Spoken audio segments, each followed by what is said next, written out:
വേഗം വരുന്ന നമ്മളുടെ കർത്താവായ യേശുക്രിസ്തുവിൻ്റെ ധന്യനാമത്തിൽ എല്ലാവർക്കും സ്നേഹവന്ദനം.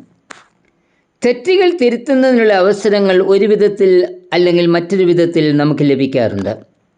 ചിലർ അവസരങ്ങൾ പ്രയോജനപ്പെടുത്തും, മറ്റു ചിലർ അവസരങ്ങൾ മനഃപൂർവ്വം നിരസിക്കും. തനിക്ക് ലഭിച്ച അവസരം പ്രയോജനപ്പെടുത്തി തെറ്റ് തിരുത്തി അപ്പൻ്റെ അടുക്കൽ മടങ്ങി വന്നവന മുടിയൻ പുത്രൻ. ലഭിച്ച അവസരം പ്രയോജനപ്പെടുത്താതിരുന്ന ഒരു വ്യക്തിയാണ് ഗലീലയിലെ ഇടപ്രഭുവായിരുന്ന ഹെരോദാവ്. യേശുവിൻ്റെ ജന്മവാർത്ത അറിഞ്ഞ് 2 വയസ്സിന് താഴെയുള്ള എല്ലാ കുഞ്ഞുങ്ങളെയും വധിക്കുന്നതിന് കൽപ്പന നൽകിയ ഹെരോദാവിൻ്റെ 3 പുത്രന്മാരിൽ ഒരാളായ ഹെരോദ അന്തിപ്പാസാണ് ഇവിടെ പറയുന്ന ഹെരോദാവ്. പിതാവിനെ പോലെ തന്നെ ക്രൂരനായ ഇദ്ദേഹമാണ് യോഹന്നാൻ സ്നാപകൻ്റെ ശിരസ് ഛേദിച്ചത്. മർക്കോസ് 6:28. യേശുവിൻ്റെ പേര് പ്രസിദ്ധമായി വന്നപ്പോൾ താൻ കൊല്ലിച്ച യോഹന്നാൻ സ്നാപകൻ മരിച്ചവരിൽ നിന്ന് ഉയർത്തെഴുന്നേറ്റു എന്ന് ഹെരോദാവ് ചിന്തിച്ചു. മർക്കോസ് 6:14. യേശുവിനെയും കൊല്ലുവാൻ ഹെരോദാവ് ഇച്ഛിച്ചിരുന്നു എന്ന് ലൂക്കോസ് 13:31 വായിക്കുന്നുണ്ട്.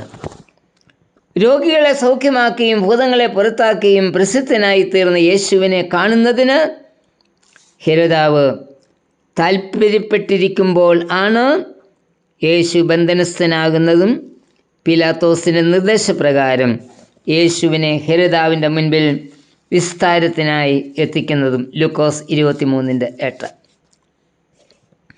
ഹെരോദാവിന് ഒരാഗ്രഹം മാത്രമേ ഉണ്ടായിരുന്നുള്ളൂ: യേശു ചെയ്യുന്ന അടയാളങ്ങൾ, അത്ഭുതങ്ങൾ കാണണം. യേശുവിനെ കാണുവാൻ ആഗ്രഹിക്കുന്നവരാ മിക്കവരും. അതിന് 2 കാരണങ്ങൾ ഉണ്ട്. ഒന്ന്, യേശു എന്നൊരുവനുണ്ടെങ്കിൽ എനിക്ക് പ്രത്യക്ഷപ്പെടണം, എന്നോട് സംസാരിക്കണം. ഈ വിധത്തിൽ ചിന്തിച്ചൊരു വ്യക്തിയാ സാധു സുന്ദർ സിംഗ്. സുന്ദർ സിംഗിൻ്റെ ആഗ്രഹപ്രകാരം തനിക്ക് യേശു പ്രത്യക്ഷപ്പെട്ടുവെന്ന് രേഖപ്പെടുത്തിയിട്ടുണ്ട്. 2, യേശു ചെയ്യുന്ന അത്ഭുതങ്ങളും അടയാളങ്ങളും നേരിട്ട് കാണണം. പരീശന്മാരിലും ശാസ്ത്രിമാരിലും ചിലർ യേശുവിൻ്റെ അടയാളങ്ങൾ കാണുവാൻ ആഗ്രഹിച്ചിരുന്നു എന്ന് മത്തായി 12:38 വായിക്കുന്നു. അടയാളങ്ങൾ തിരയുന്നത് ദോഷവും വ്യഭിചാരവുമുള്ള തലമുറയാകുന്നു എന്ന് യേശു ഇതിന് മറുപടി നൽകി. ഹെരോദാവിൻ്റെ ലക്ഷ്യങ്ങളോട് യേശുവിനെ കാണുവാൻ ശ്രമിക്കുന്നവർക്ക് നിരാശയായിരിക്കും ഫലം. ഹെരോദാവിന് അത്ഭുതങ്ങൾ കാണുവാൻ സാധിച്ചില്ല എന്ന് മാത്രമല്ല, യേശു ഒരക്ഷരം പോലും ഹെരോദാവിനോട് സംസാരിച്ചില്ല. ലൂക്കോസ് 23:9. യേശു ഹെരോദാവിൻ്റെ ചോദ്യങ്ങൾക്ക് മറുപടി നൽകാതിരുന്നതിന് ചില കാരണങ്ങൾ ഉണ്ട്. 1, സ്വന്തം ഭാര്യയെ ഉപേക്ഷിച്ച് സഹോദരൻ്റെ ഭാര്യയെ കൂടെ പാർപ്പിച്ച് ന്യായപ്രമാണം ലംഘിച്ചവൻ. ഈ തെറ്റ് ചൂണ്ടിക്കാണിച്ചതിനാണ് യോഹന്നാൻ സ്നാപകൻ്റെ ശിരസ് ഛേദിച്ചത്. ന്യായപ്രമാണ ലംഘകനും കൊലപാതകനും ആയ ന്യായാധിപനായ ഹെരോദാവ്. 2, ഹെരോദാവ് വഞ്ചകനായിരുന്നു. ലൂക്കോസ് 13:23 നിന്നും ഇത് മനസ്സിലാക്കാം. ഈ ഭാഗത്ത് യേശു ഹെരോദാവിനെ കുറുക്കൻ എന്ന സംബോധന ചെയ്തിരിക്കുന്നത്. കുറുക്കൻ വഞ്ചനയുടെയും തന്ത്രങ്ങളുടെയും പ്രതീകമാണല്ലോ. ഈ വിധ സ്വഭാവമുള്ള വ്യക്തികളോട് നീതിമാനായ കർത്താവ് എങ്ങനെ സംസാരിക്കും? വിശ്വാസകോളത്തിൽ ഹെരോദാവിൻ്റെ സ്വഭാവങ്ങളായ വ്യഭിചാരവും കൊലപാതകവും വഞ്ചനയും വെച്ചു പുലർത്തുന്ന അനേകരുണ്ട്.